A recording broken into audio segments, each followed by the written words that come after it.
Good morning, everyone. Glad to be here on a Saturday morning. My name again is Ed Samuel. I'm a career coach with Sam Nova.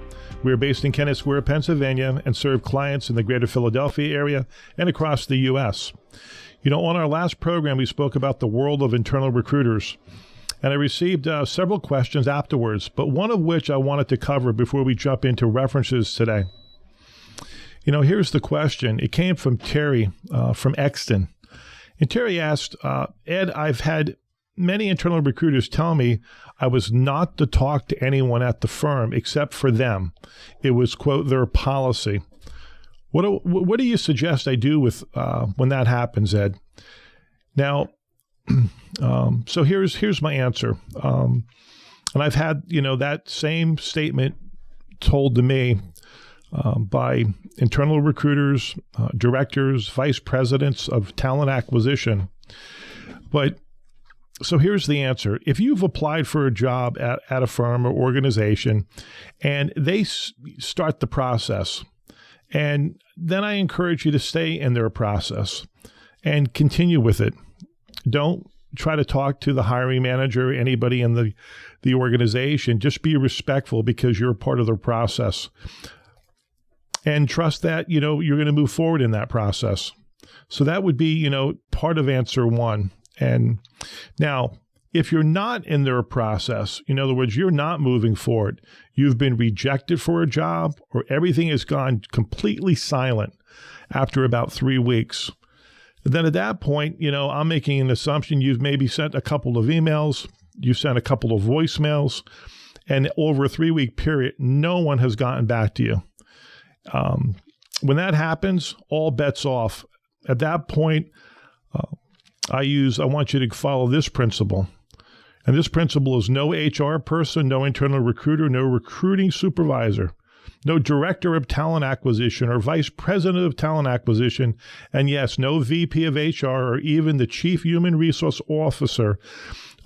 Chief Human Resource Officer has the right to ever tell you can't engage anyone in this firm ever if you want to build a relationship with someone.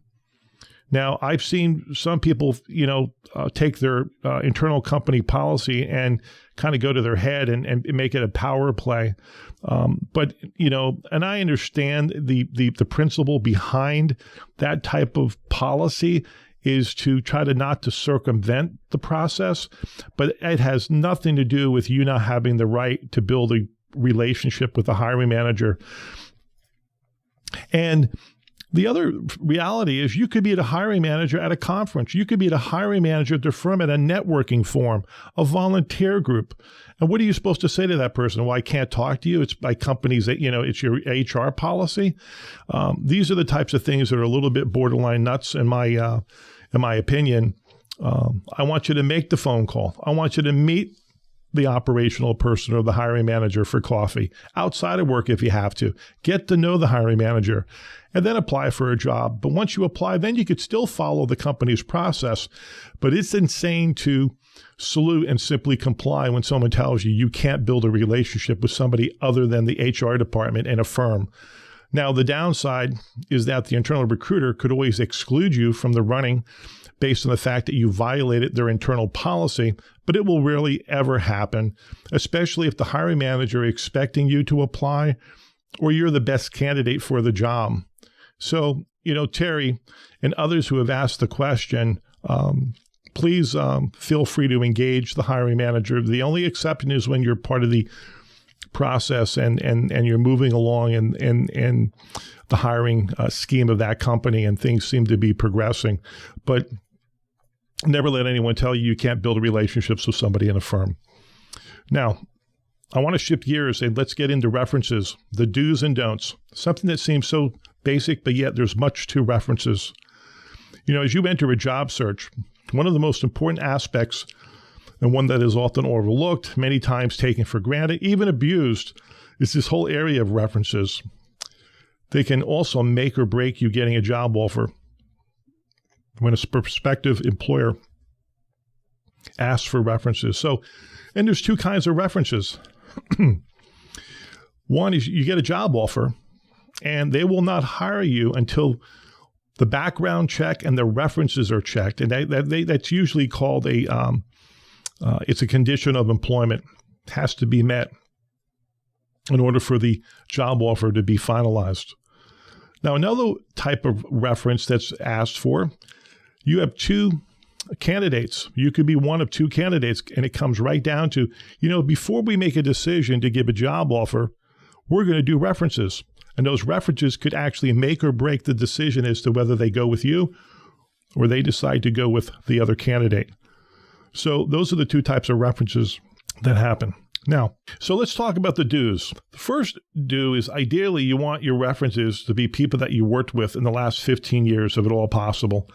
Sometimes if you go back more than 15 years, it gets a little challenging because a lot has happened in your life and in your work experience since then.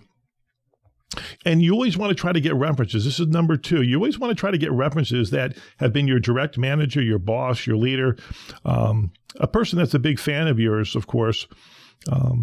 And they may not be at your previous firm. That's okay. They may, have gone to a different firm. They may even have retired. That's okay. But you really want to try to get your direct manager. Now, if you can, try to get your boss's boss. In other words, they're a manager. But only use your boss's boss, your direct manager's boss, if they can vouch for seeing you in action. You never want to use a reference where someone says, well, I heard that you did a good job. Everything has to be, kind of firsthand to be a quality reference. And you could also try to get senior leaders who you supported. You may not have reported to them directly, but your efforts supported their team, their division, their department. They're great references to get. And if you have to, try to get a senior customer, a customer that you supported or worked with over the years. And another kind of reference is maybe there's a vendor, a service provider, whether it's a consulting firm, a CPA firm, a third-party software firm, who you had a chance to work with, and they saw you in action. Try to get one of the senior people in those firms that know you to be a reference. And I would call this secondary references would be people that would be peers of yours. And again, I would use that as your second choice if the first choice of those references were unavailable for whatever reason. But, certainly peers can work, but certainly don't, maybe be very, very selective in doing so. All right, now, item 3, I always recommend 4 references. And I always recommend that you put your references in priority order, being your best reference first, your second best, your third best, your fourth best. Never random on a sheet of paper. Make sure that your best reference is number 1. Now, number 4, you really need to call your references. Send them a phone call them up with an email, and you want to send them your draft resume, not your final resume. And let me tell you why. You need to explain to your references, what's happening in your career. And you got to ask them, can they be a reference for you? Don't make an assumption because somebody was a reference 2 years ago that they're available today to be your reference. Things change. Now, one of the things that I love to see people do is take a draft resume to your reference list, to these key references, and ask them a question. Take a look at my resume. Am I missing anything? And especially, the top 2 things that I'm known for, which is really key. What would your references say? So if you tell a potential hiring manager, hey, here are 2 things I'm really, really good at, and they call your references, and then your references say, well, here's 2 other things that I think they're even better at, but I want to pick those 2.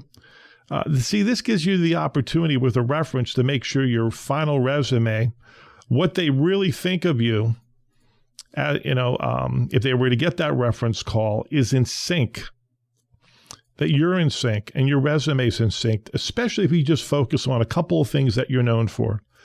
So that's one reason why I love to see people call up their references before the resume's done.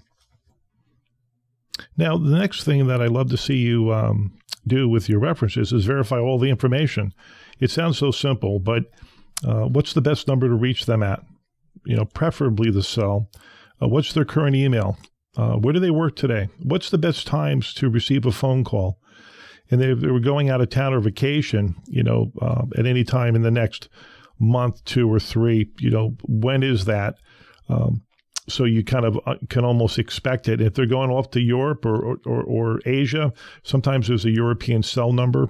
Sometimes there's an Asian cell number that they can use or give you if something was to happen in between.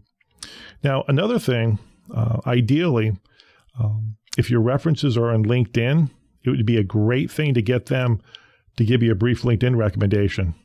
If not, that's okay, because you're using them as a reference. But if they're somewhat astute to LinkedIn, getting that very brief reference on LinkedIn is also invaluable, especially if something happens to them for whatever reason, they decide to do something different or they can't get back to you. Then getting that LinkedIn recommendation at least will give you some really positive visibility.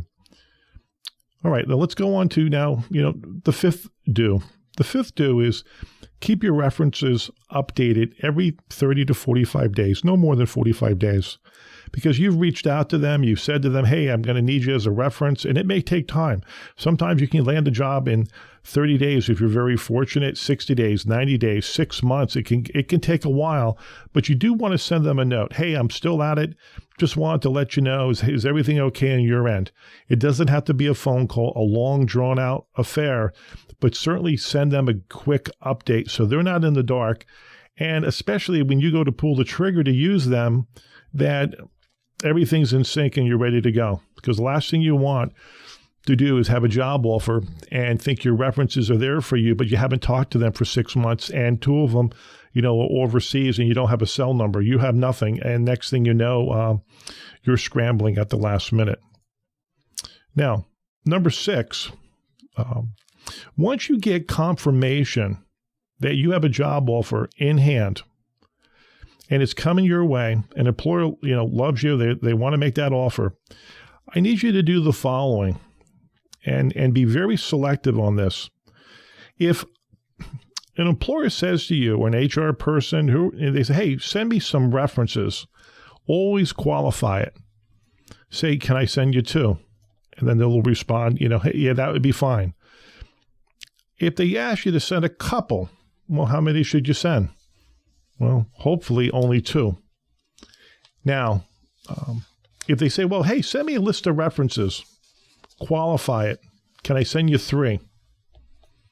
How about if they said, send me a reference? I hope goodness you would only send them 1. And here's my rule. My rule is pretty simple. Keep references to a minimum. Way more can go wrong with references than right when you start giving out lists of references. And there's other reasons why you don't want to do that. But one reason is you want to really treat your references with care. Treat them like they were your kids. Treat them with love and respect, and don't give them out willy-nilly, as they say. I want you to really be careful and thoughtful, because if you think about it, if an employer only needs a reference, and they only need 1, why would you not want to give that employer your very, very best reference, number 1 reference, and that's it?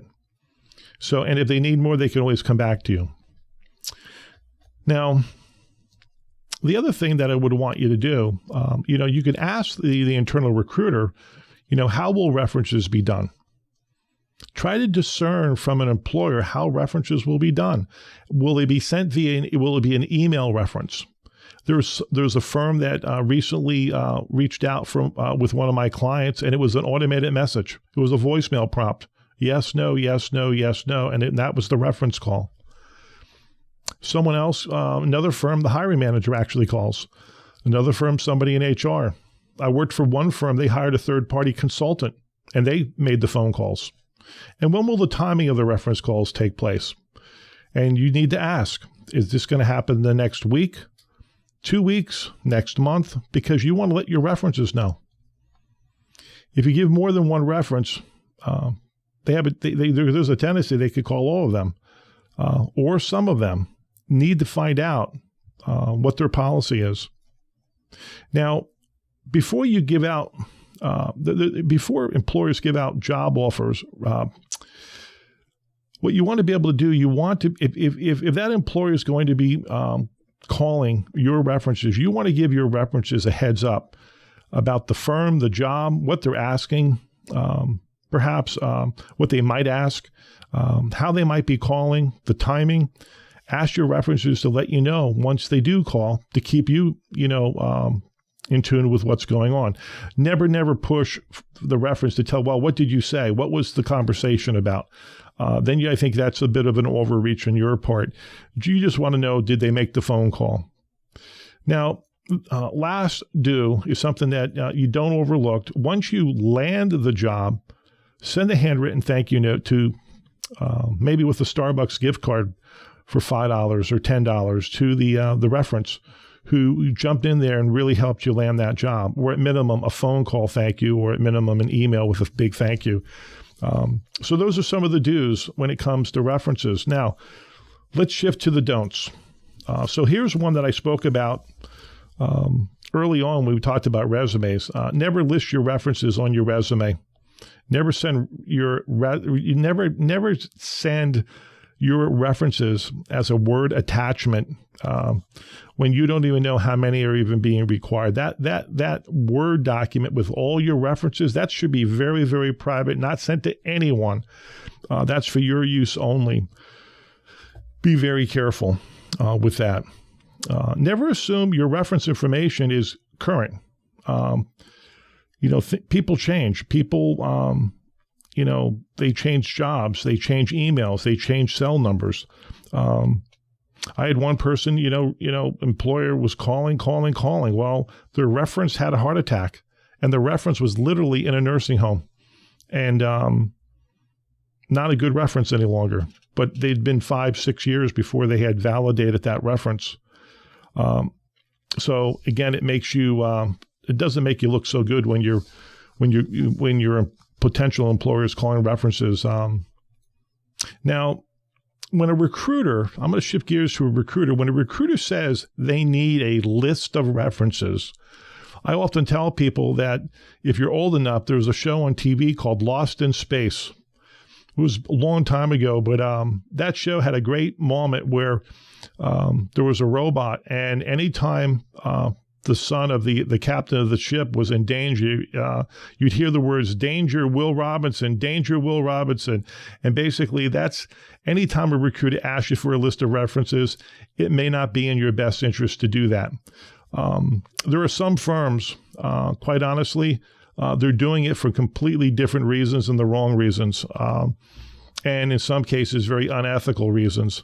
Some cases, it's not even a job, and they're asking for references. And the reason they're asking for references is because they know they may have other people that could fill jobs at your references firm that are better fits than even you, the candidate, potentially, or other positions that are more lucrative for that firm to fill.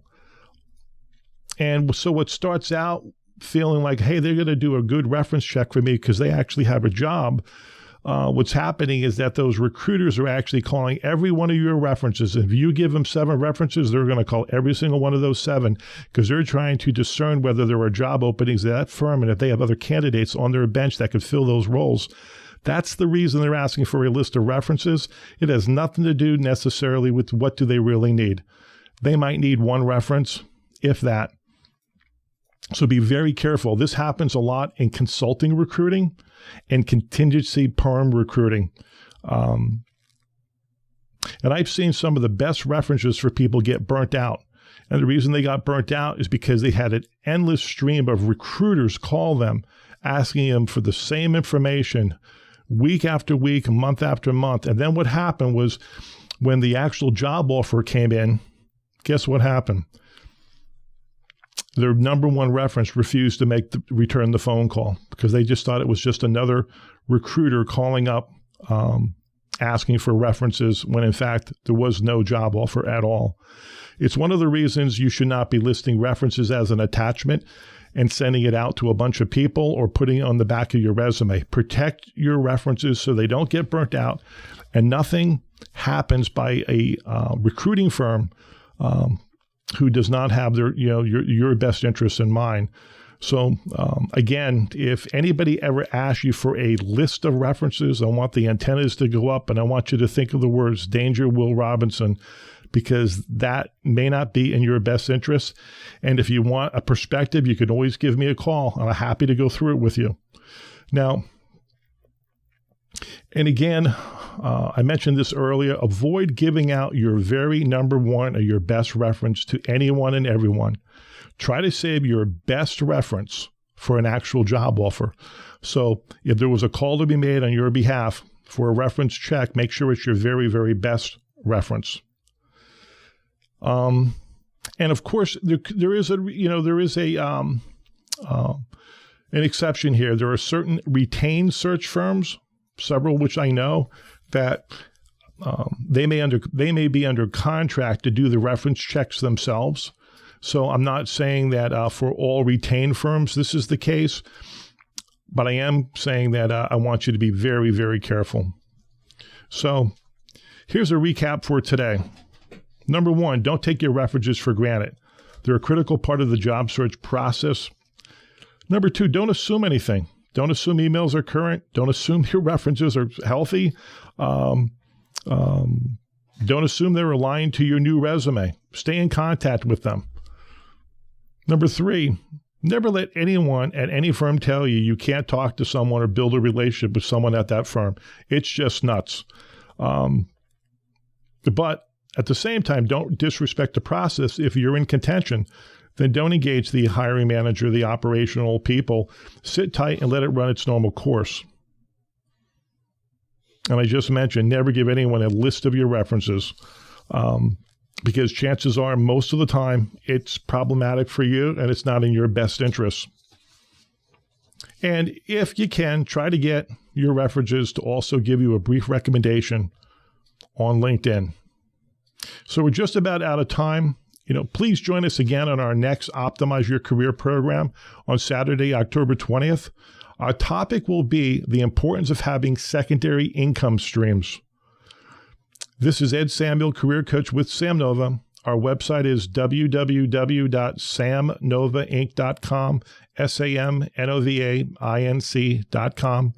If you'd like to reach me with a question or comment, email me at esamuel@samnovainc.com or call on my number at 610-274-8214. Make it a great weekend. So long for now, and God bless.